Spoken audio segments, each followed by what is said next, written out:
A gente já falou bastante sobre terminamos, né, essa parte das bases neurológicas da drogadição e a visão geral da dependência química. A gente vai falar um pouco sobre o metabolismo das drogas. A gente também costuma usar a classificação. Classificação das drogas? Para identificar certas... Substâncias. Não, os efeitos. Vou tentar ler a matéria, que fica mais fácil, tá? Pelo menos para vocês terem... Quer dizer, na verdade vocês têm a apostila. Eu acho que isso a gente pode deixar vocês estudarem. Eu não tenho. Não, vocês vão ter, eu vou trazer a apostila. Oi? Não tem necessidade, tá? Não, por quê? Porque essa parte da classificação da droga é para a gente entender o que a droga causa no nosso organismo. Sim, mas eu tô Né? perguntando se tem necessidade de estar anotando. Não, porque vocês amanhã deve chegar a apostila já impressa e aí vocês vão ter o conteúdo. Eu só preciso me localizar aqui para saber até onde a gente precisa chegar O hoje. Doguinha sabe, tá? Mas a gente está dentro do cronograma. O processo metabólico do álcool. A ingestão até ser eliminado. O álcool passa por diversas fases de metabolização dentro do nosso organismo. Então, por mais que a gente precise entender sobre essa parte do metabolismo, que é o quê? É o dano que as drogas causam.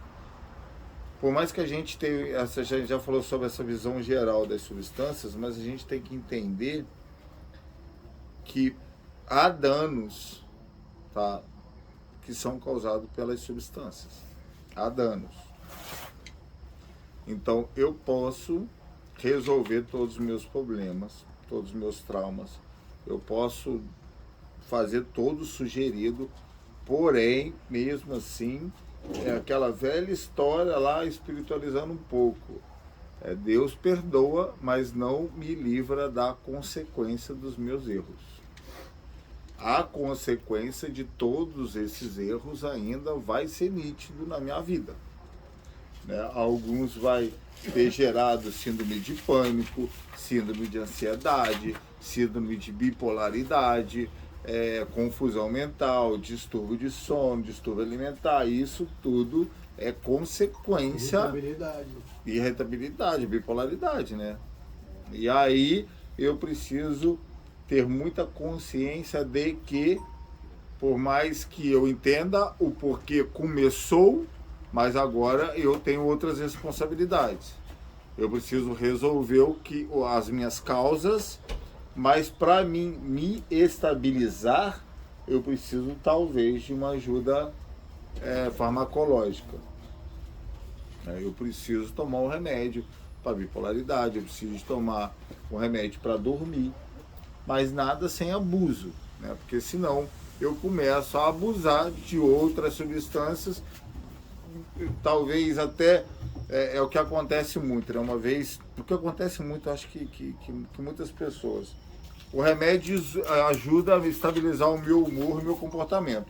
A partir do momento que estabiliza, eu começo a achar que eu não preciso mais porque eu estou bem. E faz sentido, né? Porém, eu só estou bem porque eu estou tomando remédio. Então, é uma consequência que eu preciso de assumir e ser muito homem de enfrentar ela e saber lidar com ela pro resto da minha vida. Talvez esses remédios também me causem algum dano. Porém, eu preciso de entender que isso é tudo consequência dos meus atos e eu tenho que ser homem para assumir isso também. E enfrentar isso como um homem, não como uma criança que começa a usar isso com o pretexto de sentir, né, de alguma forma, gerar um sentimento sobre essa consequência e começar a gerar outro trauma por causa das consequências dos meus erros. Então, essa classificação das drogas, quando a gente entende que as drogas causam um dano enorme na nossa vida e que eu não vou me livrar dessas consequências, eu começo a lidar com isso de uma forma mais madura, né? Porque, infelizmente, uma vez eu estava conversando com um rapaz que ele estava terminando o tratamento, que ele estava até muito bem, só que ele não aceitava os remédios. E ele insistia muito que tirassem os remédios dele. E aí eu conversando com ele, querendo entender o porquê, ele era um rapaz novo, né, de 20 e poucos anos, ele tinha vergonha. Ele tinha vergonha de ter que tomar aquela quantidade de remédio para estar bem. Como ele alcançou uma estabilização emocional, ele queria se sentir 100%, ele queria ter uma vida normal, sem nenhum problema, sem nenhum remédio, seguir a vida dele, que é normal, quem não quer isso? Porém, se eu não tiver esse olhar de que eu vou ter que enfrentar as consequências dos meus atos do passado, e que hoje em dia eu vou precisar de tomar um remédio, me cuidar, evitar lugares, pessoas, hábitos, para mim me manter nessa nova maneira de viver, em um momento eu vou acabar falhando e desabando novamente. Então, quando você entende todos os danos que talvez a droga da sua preferência, ou a substância da sua preferência causa, você vai identificar. Por quê? O álcool é uma das drogas que causa dependência física, né? Somente o álcool e a heroína que causa dependência física. E você realmente... Dependência física? Hã? Pergunta a A mesma definição coisa. de dependência física. Como assim física? Dor física, dor de barriga, dor sensível, confusão mental, algo muito mais além do que você imagina. Uma dor que você realmente fica de cama sem conseguir fazer nada. Você não come, porque tudo que você bota na boca se vomita. O alcoólatra é assim, você treme sem conseguir se controlar, você sente um frio, sendo que está um calor escaldante, você está de blusa de moletom. Então, assim, a dependência física, a abstinência física é algo que qualquer um entende, tá? Não é manha, não tem como ser. E as únicas drogas que causa é a cocaína e o álcool. Outras drogas podem... Deixa eu falar, eu só senti esses Heroína e efeitos enquanto eu tava no uso. Porque quando eu vim pra cá, eu não senti os heroína e efeitos álcool. da abstinência, esses efeitos que você tá falando. Como é que é? Eu só comecei a sentir, eu só senti esses efeitos quando eu estava no uso. Eu não senti esses efeitos quando eu parei de usar. Entendeu? Quando eu vim pra cá, eu não senti esses efeitos de dor. Mas olha só. Então, eu sentia no uso. Mas não é a mesma coisa. A abstinência emocional, ela é sintomática. Sim, parece que é uma dor, parece que é algo, desconfortável, mas não tem nada a ver com a abstinência física. A abstinência física eu sentia Por mais durante o que uso. vocês possam identificar, poxa, eu quando eu estou abstinência física, quando eu estou em abstinência, eu sofro, dói e tal, mas olha só, é sintomática. É as minhas emoções, é a minha sensação. É uma sensação que, para mim, parece até real, mas são sensações. O que eu tava querendo As dizer, únicas drogas que causam dependência física é o álcool e a droga por causa do metabolismo que elas causam no nosso como o organismo. álcool ele sai muito rápido do sangue, essa abstinência que eu senti era de um dia para o outro. Por exemplo, um dia eu bebia todas. No dia seguinte eu acordava com esses sintomas de abstinência, dor, calafrio, uma ressaca. Não, mas olha só, Então, a mas abstinência mas do álcool depois não é ressaca. Depois a abstinência em si eu não senti. Eu passei 3 dias. Olha só, Eu exatamente. não fiquei assim. O alcoólatra que é alcoólatra sabe que quando tem problema, porque o O alcoólatra meu ele pé só treme, inchou. ele não come, ele não dorme, ele sente sensação de morte, é perceptível, tá, uma abstinência física. Eu conheci um senhor que trabalhava comigo, eu ficava o tempo todo. Pode beber. Era tudo, não era? Já tava no campo? Quando? Quando ele tava. Eu cheguei a dormir 2 dias. Então, ele chegou com dor no pé. Ele acho que nem lembra disso. Deu Ele chegou bolha, no pô. pé, com dor no estômago. Aí começou, 3 dias depois, começou a inchar o pé dele cheio de bolha. Super bolha. Aí ele começou a sentir dor onde Tá, ele mas olha só, pegava a abstinência física há um padrão, tá? E essas coisas podem ser fatores Eu tive uma infecção. de infecção, de doença, de outras coisas, tá? Não, eu tô falando assim, Mas sentia dores Mas no decorrer do dia. Mas olha só, lembrando também que cada organismo reage diferente, tá? Sobre as substâncias. E até mesmo a gente fala sobre um padrão que é da maioria, mas que não pode se encaixar ao seu. A gente sempre eu sempre sigo esse padrão de que eu preciso de resolver as causas, porque eu acredito que tudo vem de uma raiz emocional, de traumas e dores do passado, e a substância é meu alívio. Então eu sigo esse raciocínio, que eu acredito que seja a maioria. Porém, existe outros gatilhos, outras situações, tá, que é menos visto, né, mas que pode existir. Existe simplesmente pessoas que não têm raciocínio de consequência, tem pessoas que simplesmente, sinceramente, gostam do prazer. E não tem nem problema nenhum, só gostam do prazer. E são viciados em prazer, entendeu? E usam porque querem. E acabam gostando demais. Pode sim. E aí quando essa pessoa um dia resolver não querer mais, ela resolve. Porque por mais que é espiritual, sim, tem uma parte espiritual, tem a fissura, né?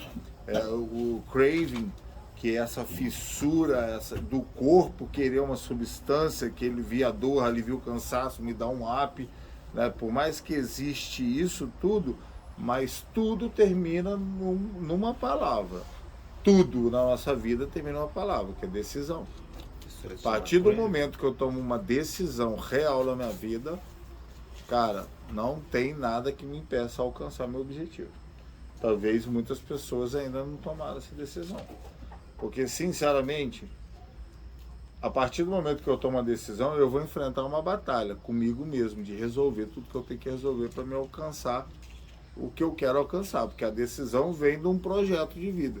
Então, se eu tenho um projeto de vida de não mais ser escravo de uma substância, eu tomo uma decisão de mudança. Se essa decisão for realmente verdadeira, eu vou fazer de tudo sugerido para me alcançar o que eu estou decidindo em ser. Simples assim. Talvez muitas pessoas não tenham decidido ainda. Tá? Gostam daquela situação, gostam do prazer, gostam de continuar com a vida que estavam levando.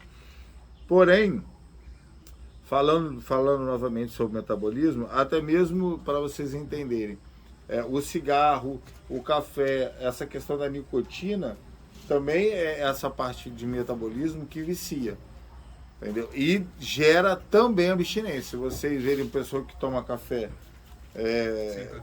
sem café, tem dor de cabeça. E aí, olha só, eu ensino o meu organismo que eu preciso daquilo para alcançar certos níveis de satisfação na minha vida. E quando eu estou sem, eu vou me sentir estranho. E aí, quando eu me sinto estranho, já ligo o meu gatilho que eu preciso da minha substância. E é isso que a gente fez a vida inteira. A gente acostumou usar droga para metabolizar algo que eu preciso. Ah, eu estou descompensado, eu uso uma substância que me deixa bem. Ah, eu estou muito cansado, eu uso uma droga que me levanta. Ah, eu estou muito nervoso, eu fumo um negócio que me acalma. Então, tudo eu vou usando essa parte da metabolização das drogas no meu organismo para alguma função. E depois eu simplesmente acostumo com esse comportamento. E quando eu precisar, quando eu passar por aquela situação, já vai ser automático. Carlos, O corpo necessitar. Na vontade. Mas todo mundo começou por isso, soltando vontade. É? Alguém aí foi obrigado a usar? Professor, acho que ele quis dizer. Mas olha só, ninguém usou por um motivo, Isso que ele quis dizer. entendeu? Porém, qual é a diferença Qual é a diferença Da forma recreativa. Então, do dependente químico que é recreativo, o usuário Tem como esporádico usar crack e como dependente? recreatividade? Não.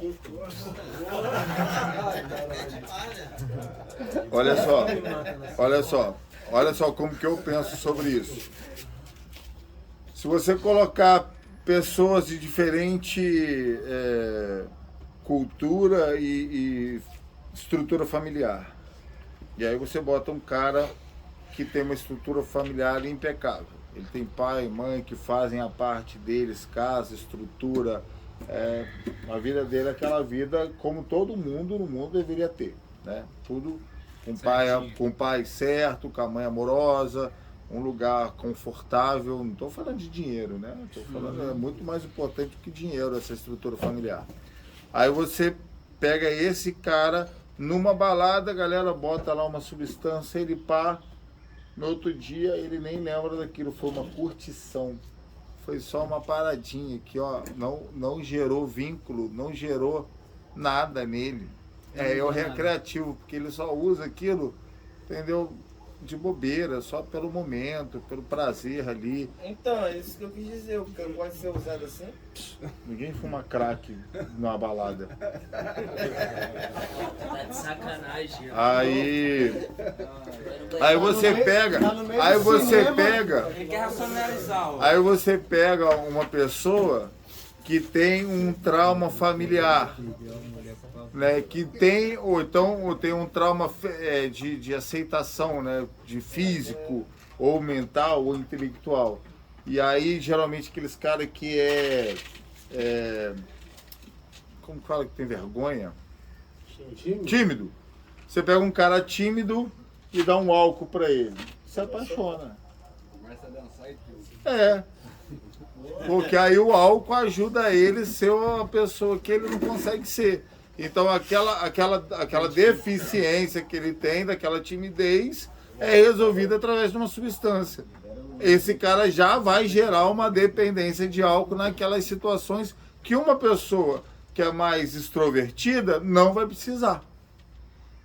Então, quando eu uso uma substância mais forte que me alivia, né, realmente de uma dor muito intensa, eu vou precisar daquela substância, eu vou gostar daquela substância de uma maneira muito diferente da pessoa que não tem os traumas e as dores que eu tenho. É simples assim. Aí por que eu tenho amigos que quando nós éramos adolescentes e usava droga, eles acabaram o estudo deles, fizeram faculdade, se formaram, casaram, têm família e até hoje usam esporadicamente, tem tudo, casa própria, sítio, casa na praia, carro novo, profissão, família, o cara é resolvido na vida e é o mesmo cara que estava lá há 30 anos atrás comigo experimentando aquela substância.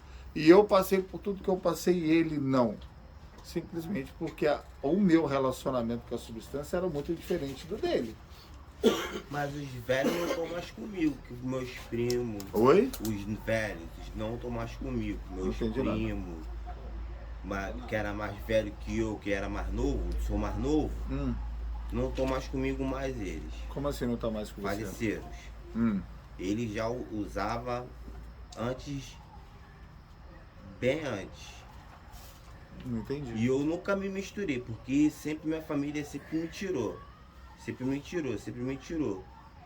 O que eu tô querendo explicar é que o nosso relacionamento, a gente só tá aqui, todo mundo só tá aqui porque a gente teve um relacionamento com a substância de uma maneira muito mais intensa. E é por isso que entra nesse uso compulsivo obsessivo. Porque eu não quero me sentir mais mal, eu quero me sentir bem. E aí eu encontrei uma substância que... E aí também existe nessa parte de metabolização a predisposição para aquela substância. Por isso que aqui a gente vê que alguns usavam uma substância, outros, né? Não é assim? E quase todos experimentaram as mesmas. Experimentaram, mas teve E todos andaram no mesmo ciclos, nas mesmas bocas, nas mesmas situações. Mas cada um com a sua substância de preferência. Porque eu tenho uma predisposição para aquela substância. Provavelmente as outras não causam o efeito que aquela que eu entrei na compulsão, obsessão dela causa. Por quê? Eu nunca tive problema com álcool. Nunca. Tá? Aí olha só, quando eu bebia o álcool, ele não fazia eu esquecer das minhas dores, ele não me aliviava da maneira que a substância que eu usava na época aliviava. Porém, o álcool era uma sensação, um relacionamento diferente. Como ele não me aliviava tanto, eu não tinha tanta necessidade. Era legal tomar, beber. mas não era algo realmente aliviante, como usar. E aí você usa uma substância, e aí você acaba usando outra, e a outra faz você simplesmente... Aí vem uma substância que metaboliza no seu organismo de uma forma que você simplesmente se torna a pessoa que você deveria ser. Leve, tranquila, sem preocupação, sem culpa, sem dor. Me julga muito por isso, porque em mim não acontece nada, não fico alterado, não aumenta. Mas olha só, talvez muitas pessoas não demonstram comportamentos, porque isso tudo é muito emocional. Bebe um copinho já fica pra lá e pra cá. Não, mas não quer dizer isso não quer dizer nada. Mas, Eduardo, você falou que às vezes não, a pessoa, por exemplo, uma pessoa tímida bebe e se solta, se apaixona. Muda o humor da pessoa. Dependendo de quanto tempo a pessoa use aquela droga, vamos dizer aquele álcool, por exemplo, isso pode fazer com que mude o humor dela para sempre. Né? Mesmo ela acontece o que muda o humor é a dependência, a abstinência. Porém, é o que a gente estava falando. A metabolização da droga no organismo causa danos. Tá? Então, olha só, para você ter uma ideia, quando você usa álcool ou qualquer outro tipo de droga, há um dano cerebral que é causado nos neurônios. Os neurônios é como se fosse... vocês já viram bexiga com um pouquinho d'água, que fica assim, né, uma bolinha esticada? Então, é um monte de neurônio, né, que fica penduradinho assim. Entre eles têm uma película que protege todos eles, tá? E é onde, quando você está com essa parte neural intacta, você é uma pessoa estável, né? Uma pessoa normal. O álcool e drogas causa a destruição dessa película, fazendo que esses neurônios começam a meio que não mais se comunicar da mesma forma e de uma maneira muito descontrolada, como se começassem a dar choque um no outro. E aí é onde a gente começa a ter essa irritabilidade incontrolável. Porque se você parar para pensar como você era antes do uso de substância e para agora, você nota a diferença. Porque antes eu não era tão irritado como eu sou agora, por causa do dano. Porém, existe até aquele complexo B, que é uma das vitaminas que mais faz essas películas se regenerarem, tá? Só que também dá uma fome que parece que você precisa de comer um boi, é um troço impressionante, mas ajuda.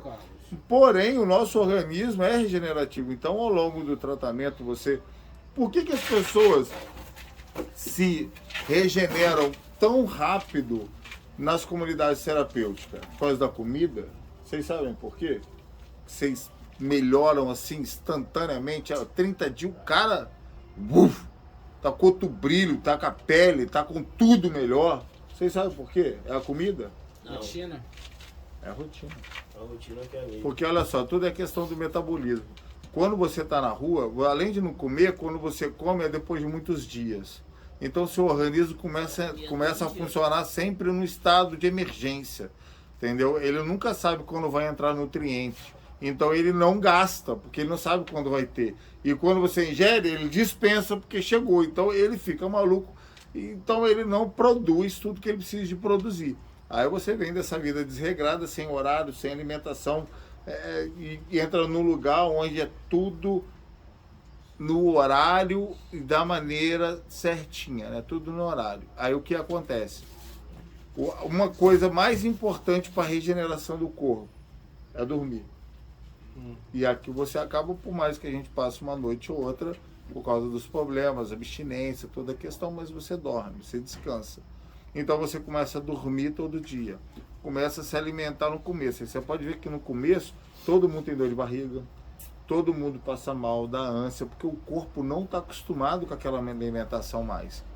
E ao longo das primeiras semanas, você começa a perceber que todo o seu organismo começa a mudar. E aí não é a qualidade da comida, e sim os horários exatos. Porque seu corpo começa a reprogramar e entender que ele pode puxar todas as substâncias e nutrientes desse alimento, porque no próximo horário vai vir outros nutrientes. E como nossa alimentação é igual, né? Todos os horários, de manhã a gente tem um chá com pão, na hora do almoço arroz, feijão e uma proteína, de tarde é um pão com suco, de noite é arroz, feijão, proteína. Cara, isso faz seu organismo ficar igual um relógio e potencializa todo o seu organismo para regeneração. E ajuda também a regenerar muita coisa que foi danificada pelas drogas. Porém, nem tudo. Tem pessoas que já pode vir com a predisposição ou algum problema ou alguma deficiência que pode precisar de ajuda, igual a gente falou antes, de algum remédio para se manter estável. Diga, Jefferson.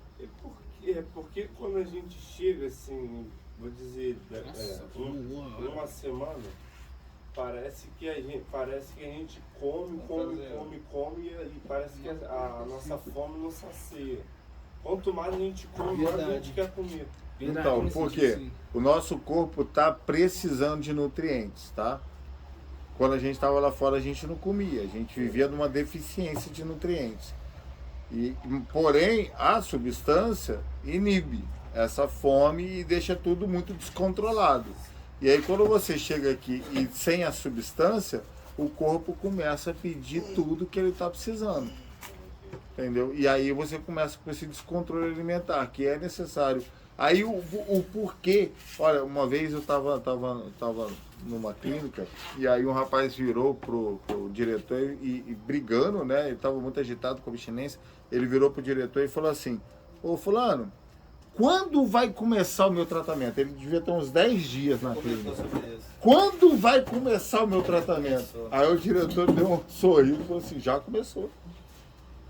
Já começou. A partir do momento que você tem que acordar às 7 horas da manhã, que você aprende a levantar às 7 horas da manhã, a partir do momento que você toma café, a partir do momento que você volta a se alimentar nos horários, a partir do momento que você tem que arrumar sua cama, a partir do momento que você tem 3 minutos, 5 minutos para tomar banho, a partir do momento que a comida é o que te dão e é só aquilo é uma reeducação alimentar, porque te ensina que você não tem que comer até explodir. Você tem que comer o suficiente. Pergunta sobre meu avô, cara. Ele foi um alcoólatra invicto, direto, por muitos anos. Ele parou. Tem muitos anos que ele não bebe. Ele consegue chegar no Natal, tomar um vinho, um champanhe e no dia seguinte tá de boa. Isso quer dizer que ele tá curado ou que ele nunca foi um adicto? Cara, olha só. Olha só, é o que eu sempre falo, vocês têm mania de se comparar. Eu não tenho como comparar porque eu sou um indivíduo peculiar, como que fala de uma maneira única, gente? Vocês sabem que eu não tenho memória, né? Exclusivo. Se eu ficar 20 anos sem beber, sem fumar cigarro, sem nada, e eu ir tomar uma taça de vinho, provavelmente, ou no dia ou nos próximos, eu já vou estar do mesmo jeito que era antes. Porque eu me conheço. Porque eu tenho eu sou um cara muito sistemático. Para mim, ou é tudo certo ou desanda. Eu não sei lidar com um pouquinho de erro. É 880. Tem pessoas que já lidam com essas situações melhores. Porém, eu não posso me espelhar neles. E é isso que a classificação do adicto, não a classificação do usuário de substâncias. Tá? O usuário. Porque existe os recreativos, o esporádico, os que já se torna dependente, entendeu? É todo um processo. Cada um tem uma classificação. Eu preciso de entender a minha deficiência, a minha debilidade. Eu não posso ter... Não, ele talvez só era uma pessoa muito decidida, muito controlada, por mais que ele teve uma vida com um problema de álcool, mas chegou no momento que ele se resolveu de alguma forma. Trocou, sim. Porque o jogo é a mesma coisa que substância. Porque é uma busca também de prazer para aliviar alguma coisa, tá? E aí... Hã? Eu falei, é melhor não arriscar, não. O quê? Olha só, troca de compulsão é insanidade, tá, gente? Porque eu vou te levar pra ruína do mesmo jeito. Só terminar para falar sobre o sistema límbico de recompensa, só para reforçar, que é o seguinte. Olha só pra gente terminar a aula de hoje, falando dessa parte de metabolismo, né? A gente tem que sempre lembrar o seguinte. toda substância, tudo metaboliza de uma forma prazerosa no meu corpo, igual a gente falou sobre a dopamina ontem. Porém, existe também outras substâncias químicas que é produzido pelo meu cérebro, a serotonina, tem outras substâncias também. Tá? E aí é o seguinte, sistema de recompensa do meu cérebro, tá? O meu cérebro, quando eu uso uma substância, eu já espero, quando eu tenho um comportamento, eu já espero uma recompensa. Então, muitas vezes, eu quero a recompensa e eu preciso do comportamento. É aquela velha história quando você está em casa que você está com vontade de usar. Usar é o quê? A recompensa. Mas eu não sei ir ao uso sem um comportamento. Porque o uso é uma recompensa que eu boto em cima de mim. Então eu crio situações. Isso nós somos os experts em criar problema. É aquela velha história, acho que eu falei esses dias. Eu estou com uma sensação, ou às vezes eu estou muito bem, porém eu começo a sentir que eu preciso de algo, mas eu não sei o que. E aí eu gero um comportamento, aí eu gero uma briga em casa, eu gero uma situação com alguém, ou então muitas vezes eu gero até uma briga ou uma irritabilidade com alguém simplesmente esperando a recompensa. O que é o sistema límbico de recompensa? Deixa eu ver se tem o texto aqui. Por isso que o local mais seguro é aqui, né? Porque... Sim, porque aqui é o lugar onde você pode resolver seus problemas. Sem agredindo. Ou agredindo, mas tem... Para você ter uma ideia, na faculdade tem um experimento dos ratinhos que você condiciona o comportamento dele. E aí eles colocaram lá numa experiência que eu vi, eu não vi pessoalmente, né? Eu li no livro. Que eles botaram água, aquela rodinha, e a água com cocaína, e a rodinha com rato, com água. Já vi isso aí já. O rato, ele corria, ia lá, bebia, aí tinha água normal e água com cocaína. Depois que ele experimentou a água com cocaína, que começou a ser a recompensa das corridas dele, ele corria e bebia aquela água buscando recompensa. Então, olha só, tudo que gera prazer é a nossa recompensa. Então, quando você troca a substância, você só está trocando sua recompensa. Aí, o que acontece? Eu estou aqui, o que eu consigo gerar de recompensa de prazer do meu cérebro? Aqui, eu como doce. Quando eu sair daqui, eu vou escolher outra recompensa. Simples assim. Um Big Mac. Droga de preferência. Entendeu? Quando eu sair, cara, eu posso escolher.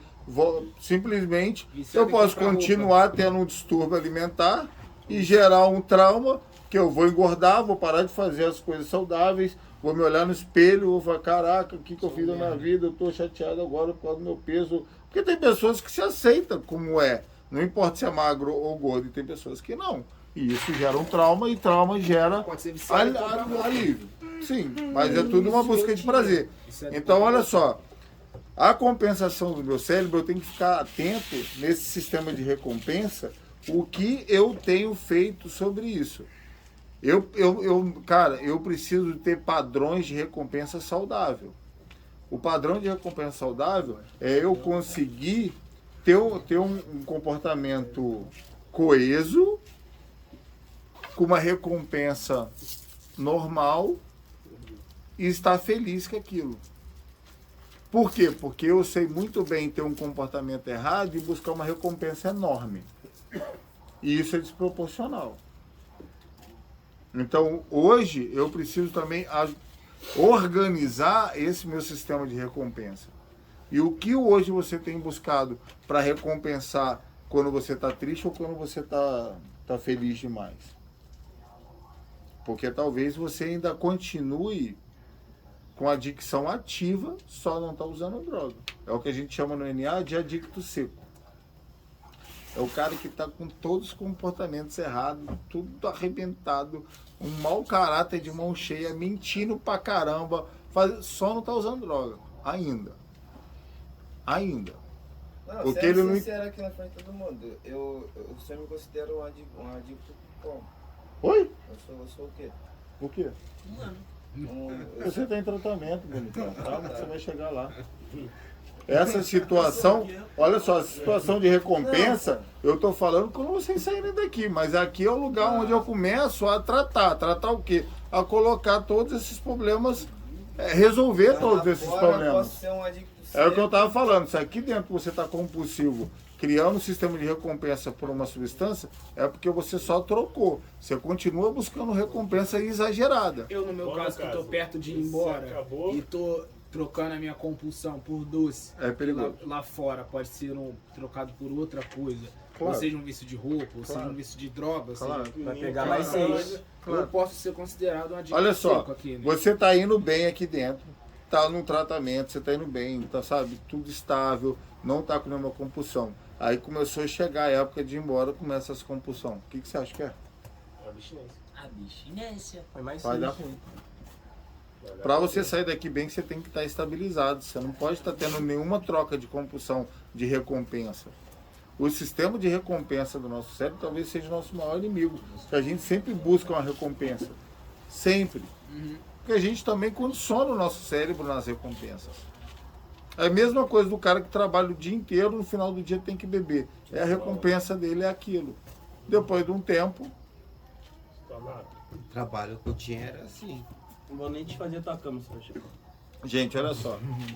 Tudo sobre essa visão da dependência química é até muito simples, sabe? De se entender e de começar a trabalhar. Só não é rápido. Porque quando a gente fala de comportamento e de recompensas, há um padrão já pré-estabelecido. E para mim quebrar padrões, né, que são os paradigmas que eu já criei na minha vida estruturado, não é da noite para o dia. Não é. Eu tenho que começar, para a gente terminar, para a gente quebrar paradigmas e mudar o comportamento, mudar o sistema de recompensa, funciona assim, ó. Eu tenho uma ideia, que é o conhecimento que eu adquiri sabendo que eu tenho um problema sobre aquilo. Então eu tive a ideia. Com a ideia, eu começo a praticar, corrigir aquele erro ou criar um novo hábito, tá? Porque nem sempre é corrigir. Talvez eu precise de criar um novo hábito. Então, eu tenho uma ideia, eu pratico. De tanto eu praticar, ele se transforma num hábito.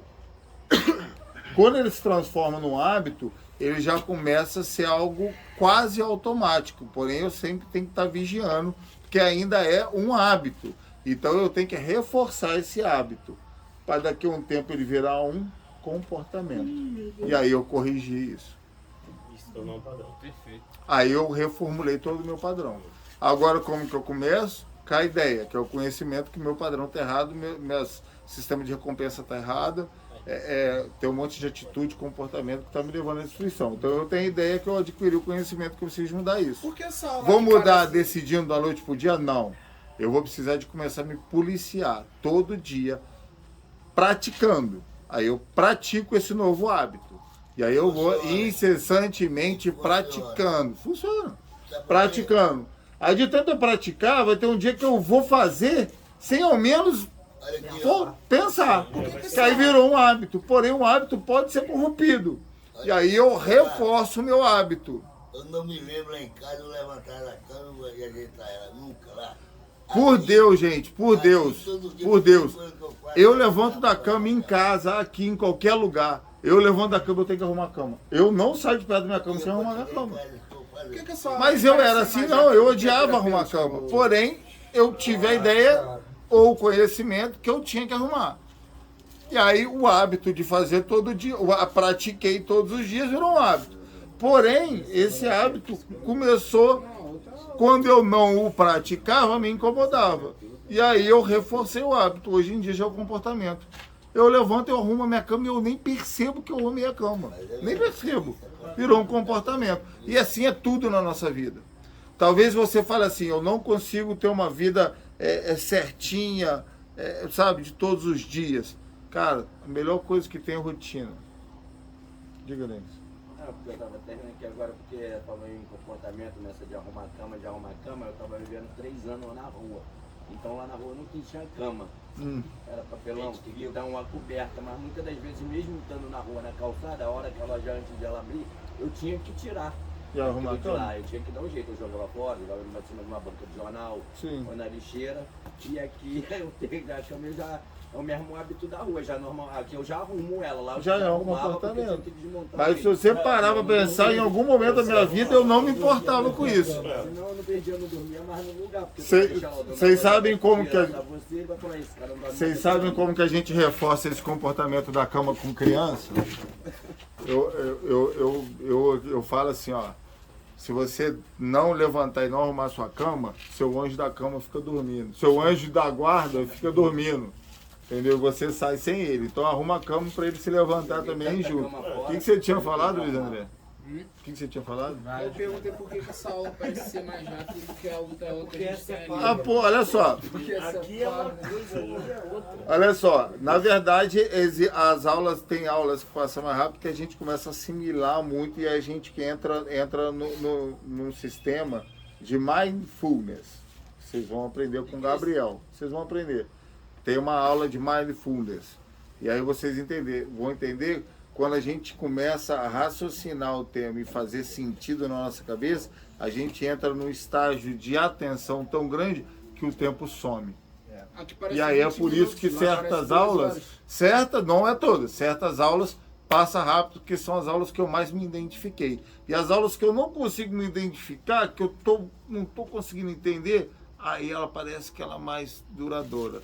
Mas é essa questão da mindfulness que vai ser explicado pelo... Eu ia dar aula, mas o Gabriel pediu uma oportunidade, ele vai dar aula aí para vocês sobre isso, que ele entende bem sobre isso também essa semana. Isso que você falou tá bom? agora, Mais alguma pergunta, gente, pra gente estar encerrando de hoje? hoje? Agora falou da questão de doutrina e tal, de arrumar a cama quando acorda, mas eu vi isso até na televisão, já vi isso na internet, questão de, tipo, quando você acordar de manhã, você deixar a sua cama do jeito que tá, por conta de... Gente, atenção. Por conta de...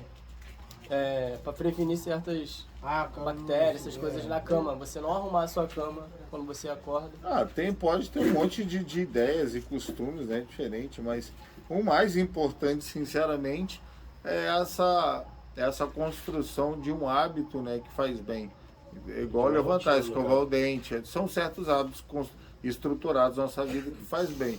E aí muitos de nós não temos essas estruturas que a gente precisa de criar. Entendeu?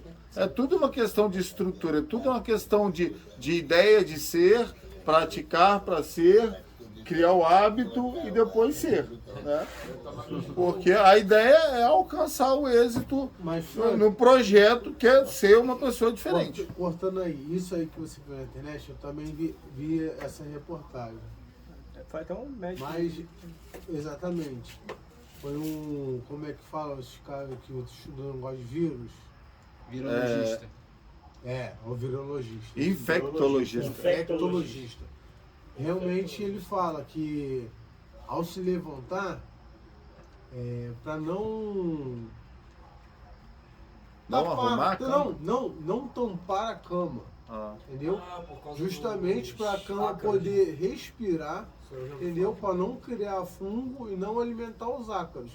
Agora, o que acontece? Aqui, se eu botar isso aqui, mano, pô, a cama arrumada dos caras, desculpa a expressão, tem gente que não precisa ouvir, mas vão ter que ouvir. É um lixo. Aí vai botar uma ideologia dessa na cabeça de um cara, de arrumar a cama? Vai dar certo. Todas as camas que eu durmo, que? Mas olha só, o padrão de arrumar a cama, gente, é o colchão, o lençol e o cobertor dobrado. Você não deve colocar o cobertor esticado, que é isso que prolifera o fungo. Só que eles ensinam. Os amigos da há uma maneira para fazer, entendeu? Eles ensinam. Mas vamos lá. É camada, é o colchão, o lençol. O lençol, porque o lençol respira. O cobertor colchão, que é dobrado. A fronha, lençol e o cobertor. É uma camada, eles ensinam isso. Agora vai pedir pro pessoal fazer isso todo dia. Mas olha só, mas aí só pra gente terminar novamente, a questão. a questão do disciplina, a questão da equipe multiprofissional das unidades está aqui exatamente para ajudar esses indivíduos a aprenderem esses hábitos. Por isso que é necessário o reforço todos os dias durante o dia para ir lá arrumar as camas. Porque isso é muito maior do que simplesmente arrumar a cama. É um novo comportamento que vai abrir a minha mente para reformular e me adaptar e corrigir vários outros comportamentos. Vários outros. Tá? A simples gesto de arrumar a cama aqui faz parte de um contexto muito maior no tratamento. Por isso que a gente reforça até a pessoa virar um hábito na vida dele. E daí por diante, ele se torna uma pessoa até moldável, a partir do momento que a gente já consegue ensinar ele a arrumar a cama todo dia. Ele já abre a mente para aprender outras coisas e mudar o comportamento em outras áreas da vida dele. Agora, o cara que está aqui há 6 meses até hoje não consegue arrumar a cama, porque o cara está muito fechado até hoje. Pelo amor de Deus. Mas vamos lá, gente. Vamos encerrar por hoje. Né? Já deu na hora certinha. Gente, Deus abençoe todo mundo aí. Amor.